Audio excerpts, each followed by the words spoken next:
And welcome back to the Cover 3 podcast here on CBS Sports. That's Bud Elliott. That's Tom Fornelli. That's Danny Cannell. I'm Chip Patterson. NFL Draft Week is here, and we have been just spending the last weeks and months pulling our hair out and grinding and gritting our teeth at all of these takes on these NFL draft prospects and on these college players and the anonymous scouts and the mock drafts and the mock trades and the trade value.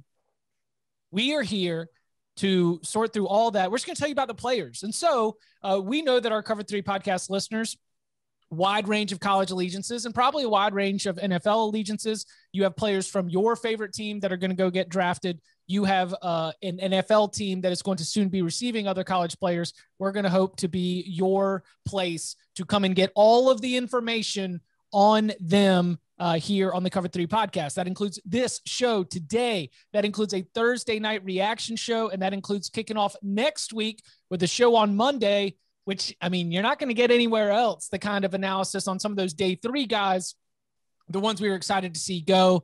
Tom Fornelli, Danny Cannell can always offer in good advice in terms of fit and the way that they might be able to participate at the next level. CBS Sports HQ is going to be your home on NFL Draft Night. Danny Cannell, DK in studio, breaking down all the picks. And that will be, of course, before we sit down for our final podcast. I've got a list of questions. I wanted to let the conversation flow a little bit and maybe wander from time to time, but I want to start with something that, Danny, you just mentioned before we hit record. We were talking about some of the quarterbacks, and among my quarterback related questions is Justin Fields getting a fair shake? We can get to that here in just a little bit, but grading the quarterback class as a whole, DK, are you we understand that they're going to be drafted high because of the way this game works, but as a whole, after looking at it compared to other quarterback classes, how are you starting to feel as we start to approach the first round on Thursday night? I'd say it's I don't think it's the greatest class of all time. I don't think it's in that conversation yet. I wouldn't predict it to be the greatest class of all time. I think I said this in the last pod we were on, I think Trevor Lawrence is the only quarterback in this class that I would feel comfortable taking in the top 5. Just saying, yep, I don't feel that much risk. I think the floor is there. It depends on what is it going to be like with Urban Meyer, Darrell Bevell, the offensive coordinator. It's a tough franchise that hasn't had a lot of success. Kind of concerns me, but I would say, yep, totally confident in that one. Everybody else, like Zach Wilson of the Jets, good luck. And maybe the upside is there and he blows us away. And then all of a sudden, if you get 2 quarterbacks out of there, then it changes the perception of this draft class. But remind you, Sam Darnold was somebody that everybody loved coming out of USC. I was not quite as high on Sam Darnold as I was as some people. I thought there was top tier arm strength issues. I'm still not buying into him as the Carolina Panthers answer. But so much of this, what we do with quarterback evaluations, quarterback speculation, so much of it has to do with where they land. What type of surroundings, what offense are they running? I'll almost feel I'll be more hot takey after the draft. Whoever goes to the 49ers, I'll probably be like, this guy's a pretty good chance to succeed. Rookie of the year. Yeah. Cause I trust Kyle Shanahan. I trust the picks I trust the talent that's around him. I trust John Lynch. I kind of trust what's going on there. The Jets, let's say Justin Fields, somehow there was a surprise.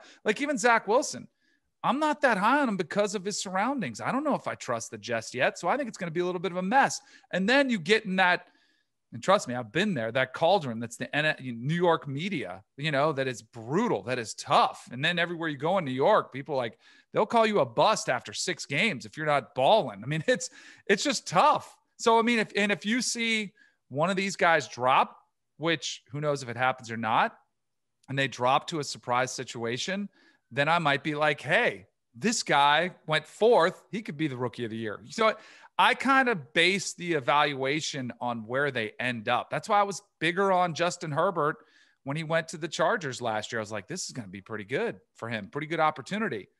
So it's a cop out a little bit. I'm not blown away by the quarterback class overall as some people are. I think some of these guys have pretty good, ceilings of what they possibly could be, but I also think there's pretty good risk with almost all of them. Danny, let me ask you something about Mac Jones, because I'm curious on your thoughts on this. If it was any other team than the 49ers, who are basically like a team that is, for the most part, ready-made to win, and I know we want to focus mainly on the college aspect of this, but I'm going to bring it back here in a second. Like, the 49ers are basically a quarterback away from being a really damn good team, assuming that their whole D-line doesn't get hurt like it just did in this past year. Like, if you're trying to build, like, to me, they're trying to guarantee that they have at least decent quarterback play, which I think Mac Jones, like, the floor on him is really high. The ceiling, I think, is a lot more questionable. Although, look, I mean, physical tools wise, Tom Brady doesn't have amazing physical tools, and he's been okay. Like, would Mac Jones even sniff a top 5 pick if there wasn't like a very weird top 3 team like the 49ers? Like, normally, if you're drafting in the top 5, you don't have the 49ers level of talent and ready-made, like ready to win now type roster. You see what I'm getting at here? Yes. I think Mac Jones is one of the tougher quarterbacks to evaluate in this class because of the talent that was around him. I mean, and he maximized it. Don't get me wrong. He had an incredible year. But do you know how easy it is to play in that offense with the greatest play caller that we saw last year? Like, and he made some tight throws. He made some throws under duress. There were definitely some head turners. We're like, oh, whoa, I didn't see that from him, because no one saw this coming a year ago. But I think he's a really tough evaluation. When I see Jimmy Garoppolo, who is I would say like average to above, slightly above average NFL quarterback. Like, I'm not ready to just bag on Jimmy Garoppolo. To me, knowing John Lynch, knowing Kyle Shanahan, to me, there's almost something that's missing from Jimmy Garoppolo in an intangible perspective. Like, I don't know if they're, probably I don't know health. Yeah, it could be health. Yep, absolutely. Could be availability. He's been hurt a lot. Is it leadership style? Is he not, that was a rumor about Justin Fields. Is he not the guy that's grinding all day long? Because that's what Kyle Shanahan is. He's a grinder. He wants you in there at 6 a.m. studying film before practice. I don't know. And this is pure reckless speculation. To me, it's not about Jimmy Garoppolo's talent. I think it's good enough talent, and he was right in the Super Bowl and it wasn't even his fault that they lost. I mean, the defense gave up the 3rd and long that allowed the Chiefs to come back. Otherwise, the 49ers are champs. So to me, I don't think Mac Jones physically is that much of an upgrade over Jimmy Garoppolo. Now, I think Justin Fields and Trey Lance could be, but are you going to bet your careers on these guys that they're ready to win now on any of them? I'm still the 3rd pick overall is the most fascinating, dramatic pick that's out there. And that's the pick that I cannot wait to see what they do. And I would absolutely love it if they threw a massive curveball at everybody, either traded or why would they have traded before? But like, what if they take Kyle Pitts? Might be able to get more for it now. Right. Yeah. Well, like, what if they took a Kyle Pitts? I would love that. And I would say, you know what? I would think they would be a better football team with George Kittle, Kyle Pitts, and Jimmy Garoppolo, like with continuity of the offense, not having to break in a new quarterback. I think that would be a sick combination. They're just trying to lock in a floor. Like, they're trying to guarantee that they have at least decent quarterback play in case Garoppolo kind of goes in the tank again, right? I mean, you know what they're doing. Here's my theory. I talked about this with Brinson on the Pick 6 podcast when I did a prospect profile on Justin Fields with him. No matter whether it's Mac Jones, Fields, Trey Lance, I think that what San Francisco is doing and what they believe they're in a position to do, because I think Kyle Shanahan is so confident in his offense and his ability to run the offense. And you hear like Kyle Shanahan wants a guy who he could pretty much just, tell what to do and he'll do it. I think that they look at any of these guys as an upgrade over Garoppolo just from a salary cap situation. I think we're looking at a situation where when you have a coach like a Shanahan or a McVay or any of these offensive gurus who you think are, a step ahead of everybody, like, we have seen running backs become fungible in the NFL. They don't get second contracts. They don't get the big contracts. And it's shown to give running backs that big kind of second deal hurts your team because, again, we're in a salary cap. There's only so much money you're allowed to go around. And I think San Francisco is in a situation where Jimmy's getting paid a lot of money. They want to bring in another quarterback on a rookie contract, cycle through, so that way they could spend money elsewhere. And then whoever it ends up being, whether it's Mac Jones, Justin Fields, or Trey Lance, when their rookie deal's done, San Francisco is going to be in the market again for another quarterback because they're going to want to keep the cap hit low on them to allow them to spend elsewhere. That's my theory. I think quarterbacks with certain coaches are becoming more recyclable and fungible and more just, system QBs in a way. If that's the philosophy, then don't you think it favors Justin Fields and Trey Lance? No, I think Mac Jones, I think Mac Jones does a lot of things well. I think that when you look at him, if you're putting all these dudes in like a combine kind of situation and having them take their shirts off, Mac Jones is far and away the least impressive of the group. But I do think that he's kind of like Chip, like you were saying, a joystick. I think Mac Jones in that aspect is like, all right, this is what I want you to do. This is what you're going to do. And I think Mac Jones is capable of doing a lot of it. Like, I think he's smart. I think he's a very good anticipatory thrower. I think he's a very accurate thrower. And I think Kyle Shanahan would like that. Me personally, I would rather have the ability of Justin Fields mixed with those kind of things too. And I think Fields for me is a much higher ceiling, but like Bud's getting to, I think that you could make the argument that Mac Jones's floor is a little safer as far as him just not being a bust, where maybe with Justin Fields, it doesn't work out and you're regretting it. But it's a really interesting situation to me overall. I will say, like, I've seen Mac Jones more than any other quarterbacks in this draft. I went back and looked. I saw him 9 times in high school in person, which is just crazy. But like, he played for Pro Impact 7-on-7, so I got to see him multiple years. They played kind of the highest level 7-on-7 circuit. I saw him in high school. I always thought that he was actually a very accurate deep ball thrower. Not talking about like the 20-yard out and stuff, but as far as like the ball over the top, I thought he did a really good job of hitting guys in stride with that. And for that, Danny will tell you, you don't need the biggest arm. You need the right kind of combination of arc, velocity, timing, pace, right? And I thought that's something that can be kind of difficult to teach at times. Although Josh Allen has apparently learned it a little bit more this year. And certainly your margin for error is greater when you have guys at Bama running wide open. But there weren't a whole lot of Mac Jones throws deep this year where you had a guy wide open and he turned a touchdown into a 30-yard gain, right? For the most part, he was able to cash in those opportunities, and he didn't miss when somebody hung a curveball. He hit it over the fence. I totally agree with Tom on the anticipatory thing. I think he does see the field well and anticipates well. I'm not super convinced he's like the most pinpoint guy on the shorter stuff. I going back and thinking about, he would definitely wrong shoulder some throws in high school. You would see this some on the underneath stuff at Bama, but I thought he got away with it because he did have good anticipation. And he is also a really good play action guy in terms of the fakes, the footwork, the body, whatever word you want to use, but like the posture and stuff as it's going through the fakes. Defenses bite hard on this stuff. And what offense uses play action all the time? Oh, San Francisco. It's like, for those reasons, I think it makes it makes some sense. Although I don't know if that would be the pick. I like other quarterbacks a little bit better, but they all have some flaws.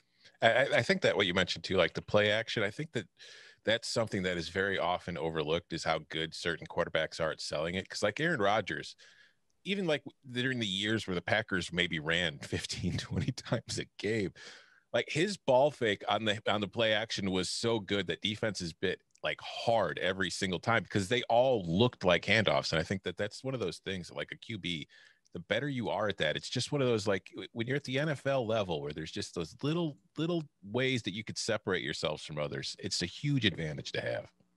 So if Mac Jones is the joystick, then like Justin Fields is the game glitch, and the game glitch can work in your favor, right? Or the game glitch can like work against you.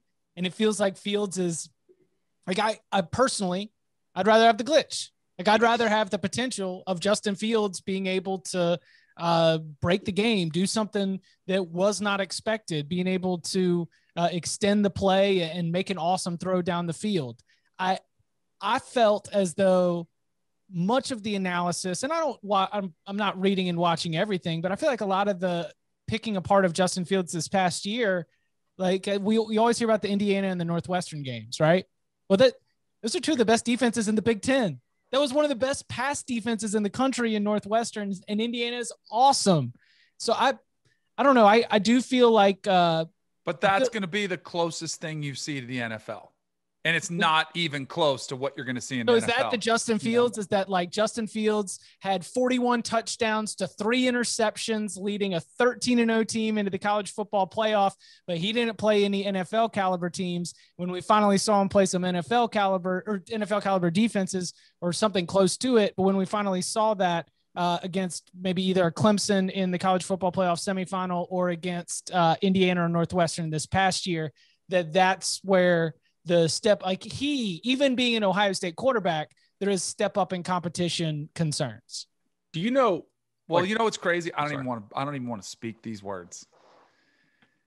If he opts out and doesn't play last year, the last memory is the 41-3. Lance. Like, exactly. He is Trey Lance. Like, exactly. Trey Lance skyrockets up. He plays one average game. It wasn't even that great that he played. It was kind of like the spring exhibition game. It was okay. He's all upside. And Justin Fields, to your point, Chip, is, well, what about Indiana game? What about Northwestern? What about some of the sloppiness? We don't even remember the Clemson game, which was maybe one of the best performances we've seen since Vince Young. Like that performance was epic. And he got wrecked right in the chest. Like it was bad. Like he got crushed, still bounced back. So I think and that's why I'm a little bit still surprised about the Zach Wilson love. Like he's just been cemented it too. And everybody's like good with it. And you want to talk about competition. Good with it. I'm not either. I'm not either, but I'm Jets surprised. Are good with it. But aren't you guys surprised that it's just been put to bed? Like, yep, there goes Zach. I'm not as sold on Zach Wilson as everybody else. To your point, Chip, like, yeah, Justin Fields had those games. Did anybody watch the Coastal Carolina game? Or San Diego State? I heard it was the best game of the season. Danny, what are you talking about? Right? Look at how they played Zach Wilson. Like BYU had such a person. BYU's talent advantage over its schedule was bigger. I think not really comparable, even like much bigger than Alabama's talent advantage over its schedule. Mm-hmm. Anybody disagree with that? Like, no. We all talk about, look at the weapons Mac Jones threw to, and that's true. His weapons are better than what Zach Wilson had, but relative to the competition, Zach Wilson's weapons were a lot better. He was basically never touched, right? Like he would freelance and do Mahomes type stuff, sometimes for no reason, right? It was like, wait, you got like a great wall in front of you. Like there's just stand there and throw the ball. There's no reason to like roll your right and jump. I'd say the one thing that like really separates it for me guys this year, like when I'm looking at NFL guys and they talk about like what their thoughts are on the draft, one of the immediate tells for me is if you actually watch these guys or not, is when they talk about Justin Fields' accuracy.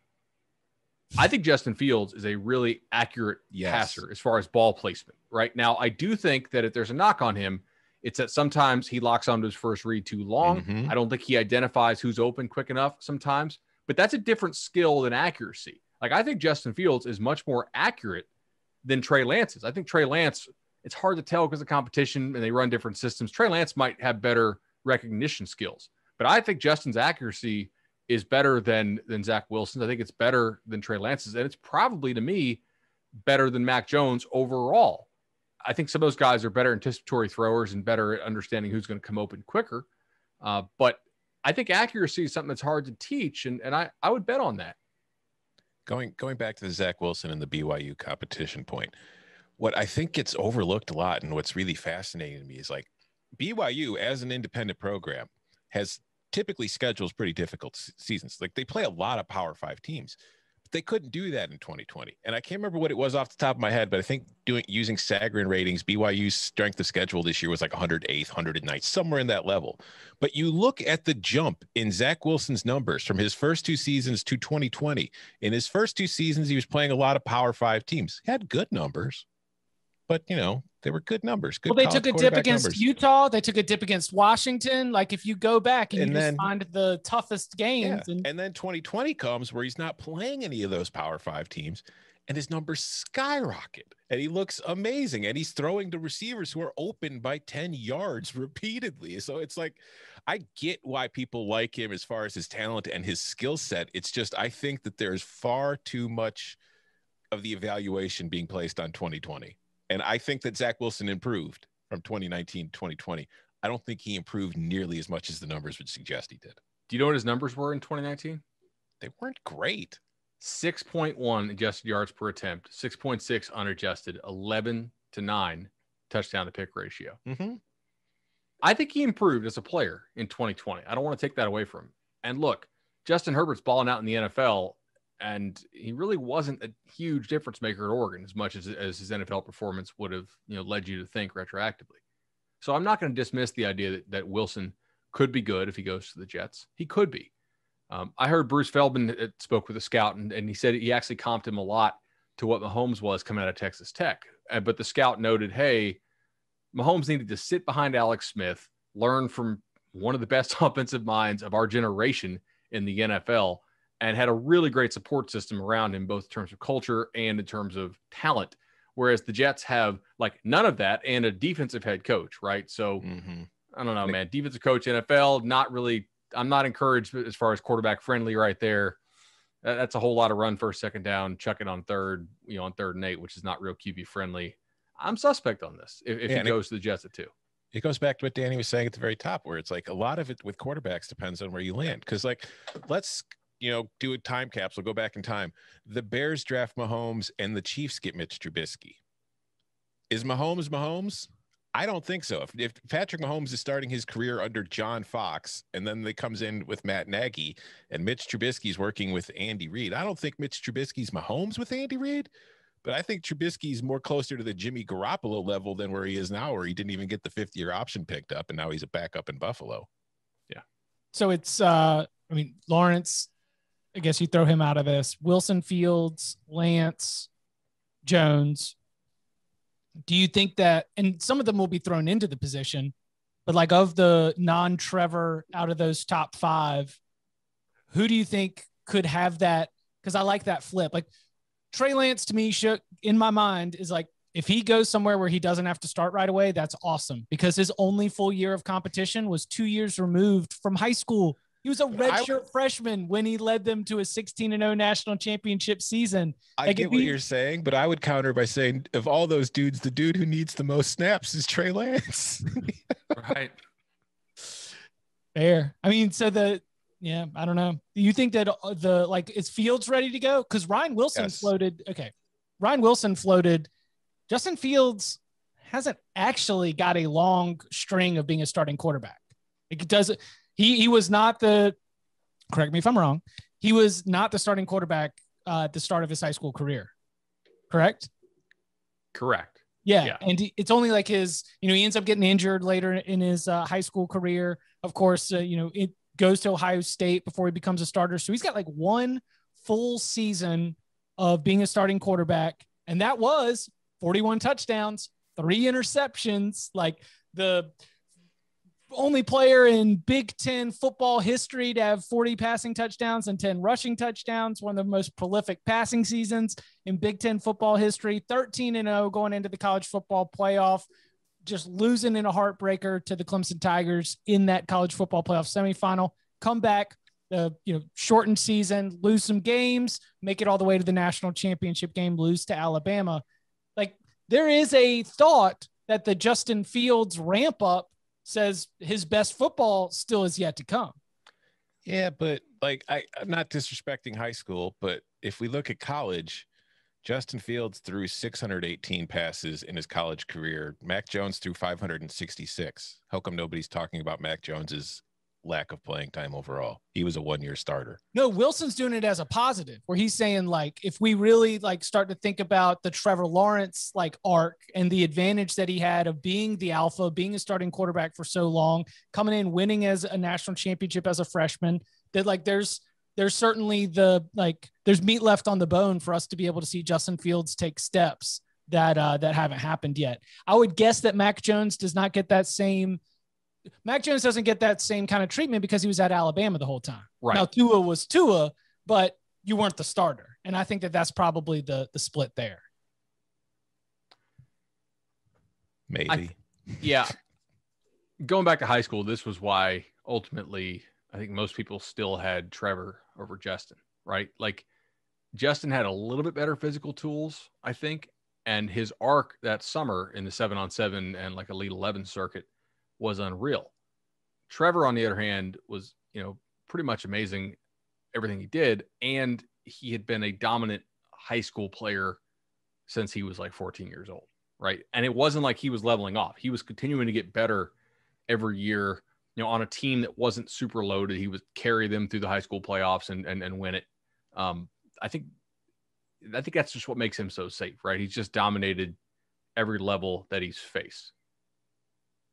Coming up on the other side, we start to take a look down the draft boards. Where do we think the NFL is starting to, get lost in the sauce, and where do we think there might be some real value? That and much more next. Okay, so a little bit more of a general conversation to get this going. And again, I'm very glad that we've got Danny, NFL expert for CBS Sports HQ, and Tom, who does a lot of great mock drafts and NFL coverage. In addition to the letter, subscribe to the CBS Sports HQ newsletter. Always go get those winners. We finally got rid of Pete Blackburn. Where do you find in general that like your perception of college players seems to differ with the NFL consensus? Is there a particular theme? Is there a particular position? Is there something, and maybe it's easier to express by pointing out a prospect in this particular class, or maybe it's more general. Like for example, I have discovered that my inherent bias is snap count. I think that if you do your job really well for multiple years, and I watch a lot of you doing really well, I'm going to think that you are better than somebody who might have just exploded onto the scene, or somebody who's got less of a sample size. Like my bias is because I like my football to have consistency. I've been Sabanized. I've been covering college football for more than a decade, and it's been the whole Saban run. I want to see you do your job at a high level every single day. And so that kind of stuff makes me value players who maybe don't have the same kind of ceiling or the same kind of projection as someone else. Like that seems to be at the heart of my bias, or where I tend to differ from a lot of the NFL consensus. I wanted to see if y'all had other spots or other players where you feel like you've recognized that that's happened over time. So I think you are the traditionalist, where I think the NFL, the draft, and this has bothered me somewhat, is really morphing more into the NBA, where the NBA drafts on potential. Like you just see, Penei Sewell, I think, is a good example. He only played 1 year of football at Oregon when he was 19 years old, opted out last year. He's still a baby, relatively young, hasn't played a ton. And yet I find myself looking at him saying, this dude could be the next 10-year starter for whatever team takes him, just locking down that backside. So I can see both sides of it. But at the same time, I look at some of these linemen coming out of Alabama, like Leatherwood, and I'm like, that dude's a multiple year starter. Like, are we going to pass up on him? Like, and he's sitting there dropping, where, you get some of these other hot names like Penei Sewell will come on. I totally see what you're getting. But I think, ideally you see the perfect combination of both. But there's a lot of guys now, all they've laid down is a little over a year of tape, and they're going in the first round without hesitation. And the whole opt-out thing is, again, that's something 10 years ago. I know we had COVID, and I know it's a unique situation, but could you imagine like the concerns about a player's attitude and character if he opted out 10 years ago, even 5 years ago? And now it's he can play for us. Who cares? And that's more of the NBA kind of, hey, we've seen all we need to see. He's done all he needs to do. Yeah, I think when it comes to evaluating by positions, I think that quarterback is obviously still the one that nobody really knows yet. But I think that, like what Danny is saying, as far as like, offensive linemen, defensive linemen, linebackers, running backs, I think that those guys are kind of, I don't want to use the word easier, but I think there's a higher hit rate when you come with that, because the similarities between what you're going to be doing at the college level and what they're going to want you to do at the NFL level are it's close enough where you can easily kind of project what this guy is going to do at the next level. I think in the secondary, at certain spots, it gets a little trickier. And I think that what Danny was saying is right. It really does depend on your philosophy when it comes to drafting. Are you drafting a guy, like, are you swinging for the fences where you're trying to project what the guy could be? Or are you in a position where, you know what, I just need a guy who can play the slot corner for me. And this guy looks like he's already shown he's played 3 years. He can do it. So I'm going to take him, and maybe he doesn't have as high of a ceiling. And I think that we're kind of seeing that approach, like that NBA approach, particularly in the first round, where you're seeing teams take a lot bigger swings than maybe they did 10 years ago. And so you're seeing more of like, if you're a college football fan and you've been watching this, all these kids for the last 4 years, you see some of these names going in the first round. You're like, who the hell is that? I don't where'd he play? What'd he do? And so you got kind of confused as a college football fan, because there's like all these guys who are far more productive and in your mind who are far better players who are getting passed up. And I think that's kind of just the byproduct of the potential over the floor. And I think that as you get into the later rounds, you start seeing guys that are big, that are safer picks. Although you do still see some lottery picks late, because who cares? It's a 6th round pick. Let's swing for the fences. But I think we're seeing more risk earlier than we did in previous years. Well, that's also because of the rookie cap changing, right? Like it used to be riskier to drop a huge contract on somebody, but now that the CBA has changed and veterans get paid a lot more, rookies get paid a lot less, you have less downside risk in selecting some of these guys and more potential upside. It is less punitive now to whiff on somebody, so it makes sense to swing for the fences, right? A little bit more. We talked about fit with quarterbacks. I mean, there's an interesting study out there, and I'm Googling to try to, sorry about the clicking in the background there. I was trying to figure out, who did this, but it actually, they found over a fairly recent period that receivers in the second round, so like not first round guys, receivers in the second round are better when they have worse athleticism, which is kind of crazy, right? Because you're taking lottery ticket swings. Right. But it implies that they do the little things better than the guys with the great athleticism. Because if the guys who had the great athleticism but did slip to round 2, if they did those little things, guess what? They wouldn't be in round 2. They'd be in round 1. So like, look, did Ross from Washington, did he go round 2 or round 1? I know he got hurt a lot, but like John Ross, he was like a top 10 pick. Yeah. Okay. Well, I mean, kind of a decent example of kind of bad, but like he couldn't get off the press to save his life. Right. I look at some guys who I know are good college players who I think are going to be useful players in the NFL, but aren't freak athletes. On offense, I really think Josh Palmer is a pretty good player. Honestly, like to be productive in that Tennessee offense, that's tough. He's not going to be a first rounder. Looking at Ryan Wilson's mock draft, I don't think he's going to be a top 100 pick, but like, man, if my NFL team grabs 4 or 5 round, I'm cool with that. I also think like with the emphasis on playing in space now in the NFL and how many offenses are able to isolate individual defenders, and it's more than ever, find the one guy who can't cover and pick on him. Having a guy like Asante Samuel, I don't know that he's a first rounder. I mean, he's probably going to go somewhere in that like 28 to 48 range. He can cover. Like, he's not going to be a dominant player, I don't think, but like, that's not a bad piece to have on your football team. So I look at production kind of in that second round, somewhat over upside. Yeah. And like going back to the receiver, like when I'm looking at the receivers that I like this is probably a bad example because it blew up in my face, but like DK Metcalf, absolute athletic freak who in that offense wasn't really asked to do a whole lot more than run nines. So I'm always kind of skeptical of those guys, because when you get to the NFL and they're going to ask you typically to run more than that, you got to learn how to be a receiver to get open against NFL defensive backs. And that you see a far bigger hit rate. So when I look at receivers and I'm evaluating, I'm looking for guys who are showing an ability to line up at different spots, who are showing an ability to run a bunch of different routes. And I'm showing guys who don't drop the damn ball. And then after they get it, can they do anything? Those are the guys I like more than anything.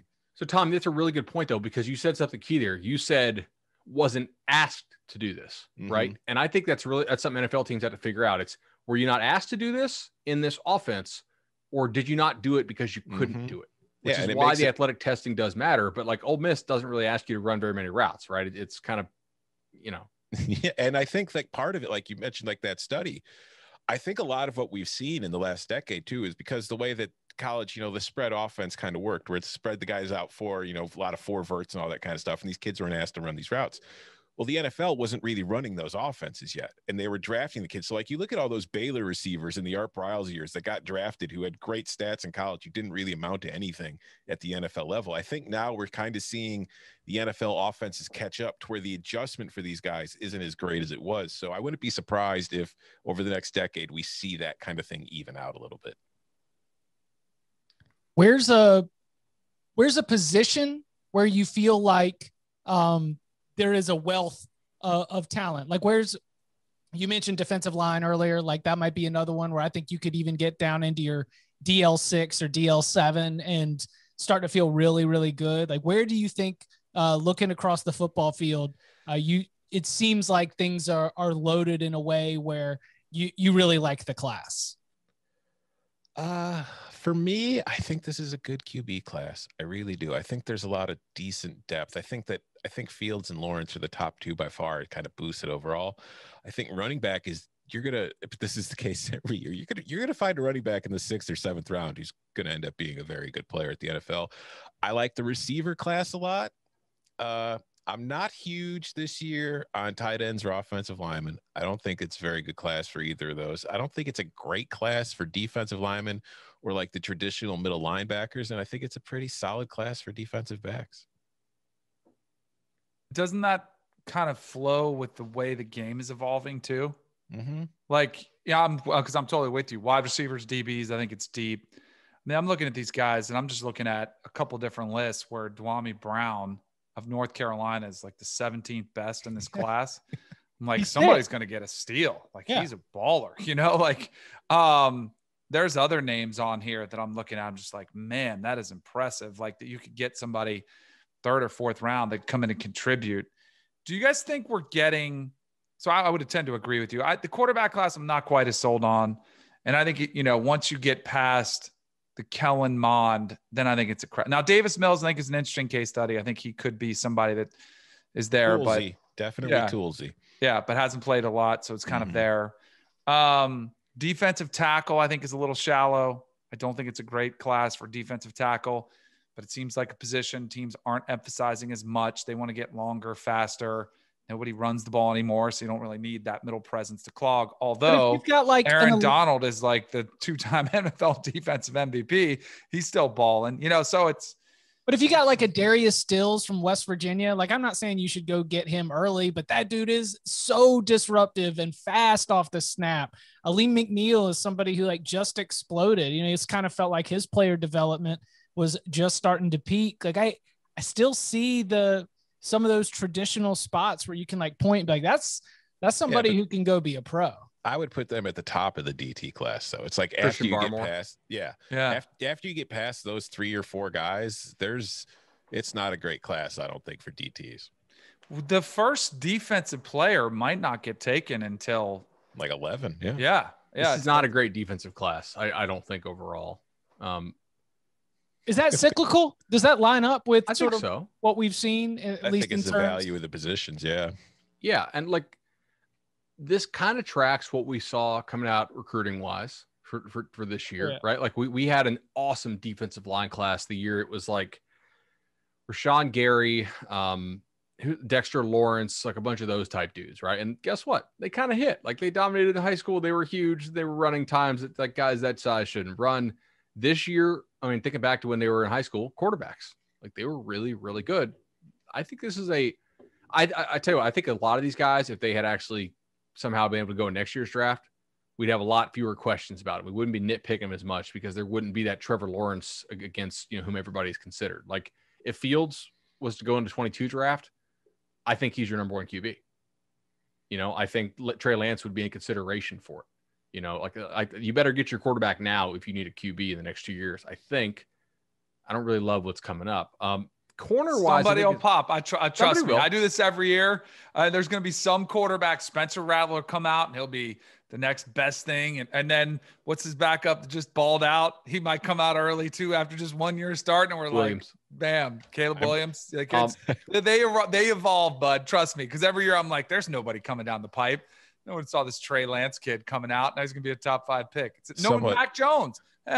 be a typical old school like game manager Alabama quarterback. Now he's about yeah, to go Bryce top Young 10. will have the job. Mac Jones won't even have it by the middle of the season. Exactly. Somewhat off topic, but since you brought it up, I'm claiming it. I'm squatting on it now. I'm squatting on the Caleb Williams is better than Spencer Rattler. That's mine. Yeah, quarterback competition. Yeah, Oh, big boy. major lessons from spring practice.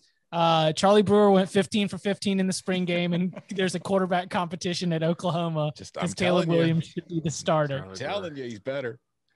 I got called out for saying immediately after last year's NFL draft, we did a crossover episode with the Pick Six podcast, and we were like, listen, Jamie Newman, he is going to be, like Brock Purdy is going to be a problem, y'all. And like, and you know what? Not Brock Purdy, but Jamie Newman might be a player that goes like the Steelers and big dude sits behind Big Ben and then just kind of disappears. We forget about him. And then he gets an opportunity. Maybe it's there. I got a question for all you guys. Oh, go ahead, Tom. I was gonna say, I will wear this one. After, the draft last year, they always want you to do like your way too early mock draft for next season. So I did mine. First round quarterback in my mock draft last year, Tanner Morgan. Yeah, that Big Ten loyalty just runs deep. Swing and a miss. Exactly. He didn't even leave. Could be though next year. You might be right in a year. He might be that guy. Ahead of my time. All right. What about players who play for Mike Sanford as a draft inefficiency? All right. Like, his offenses are never good, and I think Rashad Bateman is a good player. All right. I'm going to give you guys $1,000 that you have to place on one player, and you can play it on this player. We'll have to come back to this if the Cover 3 pod is around here. Let's say in 10 years. And the winner of the pot is the person who has the player with the most Pro Bowls. Who would you put the money on? What player? Kyle Pitts. Wait, who did Chip say? I heard Tom say Kyle Pitts. Who'd you say, Chip? Penei Sewell. Penei Sewell. Bud?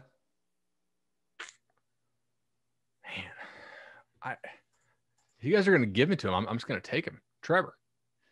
Wow. Pro Bowls? Maybe. I mean, if he's as good as everybody thinks he's going to be, we've all raved about him being the next Andrew Luck. I almost feel like we've dialed it back somewhat before this. Like, I almost feel tentative because I was so effusive in my praise with him. I do feel, because the only thing, Bud, that makes me nervous is the quarterback factor. It's just, you're more susceptible to what's around you. But it wasn't for Peyton Manning. I mean, they built around Peyton Manning. He was 1-15 his rookie year and threw a bunch of interceptions, stuck with him, and then he was off to the Hall of Fame. Same with Andrew Luck. In theory, I mean, and he was put in a better position early. But if Trevor Lawrence is that good, Bud, you might be right. I would probably lean towards Tom. I would probably go Kyle Pitts. Because I think what he does translates into the way the game is changing. And I think coaches are starting to realize the priority and the tight end position, what a mismatch it is. And when you get a unicorn like a Kyle Pitts who can run and do the things that he does, I would put my money on Kyle Pitts too. Also, Urban might stink. True. Right. Might not. I mean, Nick Saban didn't resonate, Like, here we go. Here goes the Bama fans blaming my dad. But, no. Like, come on. But bring it. Like, Urban might stink as an NFL head coach, and Yep. that would absolutely impact Trevor Lawrence's individual success, especially for something like Pro Bowls, where team success is going to be so linked to it at the quarterback position. Urban is not an X and O guy. Like, he was the special teams coach. He's a recruiter and a motivator. Those two things, like, they don't matter as much in the NFL. You can try to go out there and you give great speeches. And Nick Saban just gave a great one the other way about what to look for in NFL players. Like, it was awesome.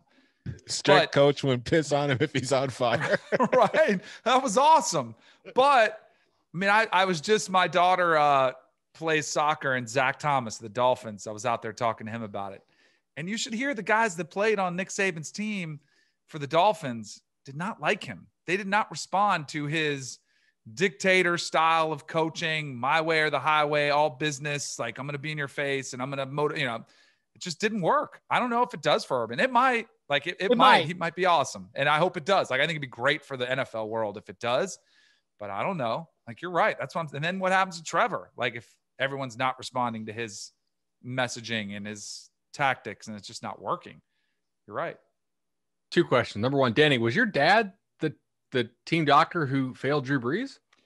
So it's a long story. So if you ask Nick Saban, have we told us on the pod before? Like that? That's yeah, news. Yeah. So my dad was on the Dolphin staff, and my dad was a knee specialist. So Drew Brees had his rotator cuff issues. My dad examined him. My dad examined Dante Culpepper. My dad collected a bunch of information on both of them, presented it to Nick Saban, and Nick Saban decided to go with Dante Culpepper. Now, what my dad told him, and this is what was kind of consensus among the doctors that Drew Brees had seen and been examined by, was he would make a full recovery, but the first year he would be back, he would be limited somewhat. And Saban's response was, well, you can't expect me to go out there and play a full season with a quarterback who's limited. Culpepper was going to be ready to play sooner, full speed sooner. And at the time, it wasn't that controversial of a take. Right. You know, like everybody was like, yep, Dante Culpepper, go with him. I mean, I was here in Miami. Everybody loved the pick. You know, oh, this guy's going to be the superstar. And then you take away Randy Moss from Dante Culpepper, and it's amazing how things changed. So, yeah, he was a part of it. It's morphed a little bit over time, the stories. And I know Saban was just on our All Things Covered podcast, and he gave kind of the Nick Saban version. And I think my dad even tells a story. He said he saw Nick one time about 5 or 6 years ago. And Saban even said to my dad, like kind of joking, but, you know, deep down, he's like, man, I'd still be in the NFL if you hadn't let me take Drew Brees. Like, but my dad just gave him the information, said, here you go. You do it with what you want. And it was, you know, quarterback. You get a guy with a bum knee or you get a guy with a bum arm. And it seems like it was the no-brainer decision, but looking back on it, and it wasn't like teams were clamoring for Drew Brees either. No really guarantee. The Saints were it. No guarantee, by the way, that Drew Brees is as good for Saban back then, because Saban was still very like defense, whereas Sean Payton was. Sean Payton. Yeah. Exactly. Okay, I have a question for you. If the Niners are smoke screening this Mac Jones stuff, and they pop Justin Fields, where does Mac Jones go? Like, how far does he drop? Is he still a top 10 in you guys' mind, or is he kind of like back half? I don't think he falls out of the top 10 because I think somebody trades up to get him. I could see the Patriots trading up. I could see the Bears trading up. I could see a few teams trading up. Okay. I think this is going to be and I hope it does. I mean, I love the drama and I cannot wait because I'm kind of tired of the mock drafts. No offense to all the gurus that are out there. And we got some great ones that do it. Tom, yours was awesome. But I'm kind of over it, I'm over it. So I just, I can't wait. And I think like there's going to be some falls. And I do think that we all fall victim to kind of the brands, the players that we watch. And I think it's the same with everybody. Like we can study all the tape we want, but kind of the narrative goes a certain way. And I know it was in the second round last year, but then the Patriots took the dude from the Nora Reiner was like scrambling, like, who the heck is this guy? And there was one article written about how Belichick had studied him in the rain. It was Kyle Duggar. Remember that? And everybody was like, who? Like, what are you guys talking about? There are going to be some of those players in the first round, late in the first round. Everybody's going to be scrambling, didn't show up on one mock draft. And there's going to be a player that thinks he's going in the first round because he's looked at all these mock drafts and, you know, all of a sudden, not everyone's going to love him as much as the mock drafts loved him. And it's going to be brutal for him. That's a hell of a segue, Danny, because we actually have a game. You weren't on the earlier call. We have a game for our Cover 3 listeners. I'm going to drop the Google spreadsheet on our Twitter handle sometime after the show. I still have to make it. So we have a game we played last year on the Barton and Bud pod, RIP, and not to Barton, but to the Barton and Bud pod, obviously. Right. Yeah, he's not dead. Barton's still kicking as of like yesterday, at least. So basically, we want you to pick. Everybody's going to go in the first round, not in order, but you're going to submit your list. And on your list, you need to have all 32 picks. Now, your list might be 50 guys, might be 60 guys, maybe 35 guys if you're real confident. The winner of this game is going to get a Cover 3 shirt or hat. We're going to clear it with legal or just buy it ourselves if legal tells us no, whatever. So the winner of the game is you have all 32 picks on your list and you have the shortest list. So I think last year, the guy that won it had like 65 dudes listed, which you'd think you'd be better than that. Right. But this is far from a certainty. So how much risk do you want to take in this? It'll be kind of fun. Really looking forward to playing this with the Cover 3 listeners. I know our staff will be playing it as well. 1 entry per Twitter handle, obviously. And your Twitter handle has to have a picture, I think, right? Like you at least have to have a, you can't just have a million entries. So. Okay. So. Is that fair? I didn't know if you were like anti-dog Avi. No. Like it needs to be like, you can't just be like a total like blank profile. That would be a lot of effort to put in multiple like 65 player. These are $45 hats, man. Have you seen these hats? These things ain't cheap. Get the flat brim one too. Don't give him that. Don't Yeah. give him the dad hat one. Give him the sweet flat brim one. Get the Kyle Shanahan, not the Jimbo, right? Isn't that what we're going with as our thing? So again, you make a list of players, and your list includes every first round pick, and it's the shortest list among those who have every first round pick. At Cover 3 Podcast on Twitter, that's where you can find the link, and you can win some free swag. You can always go buy yourself some swag after you come in second place here. Go to store.cbssports.com. Danny Cannell right now flexing the flat brim Cover 3 hat, switching out. Always, you can watch us on YouTube, youtube.com/Cover3. Make sure you're subscribed. Late Thursday night, we will have a first round instant reaction podcast following up on some of these predictions. Plenty of takes that we've already planted the seed for here. You can follow him on Twitter at BudElliott3. You can follow him at Tom Fernelli. You can follow him at Danny Cannell. You can follow me at Chip_Patterson. Gentlemen, thank you very much.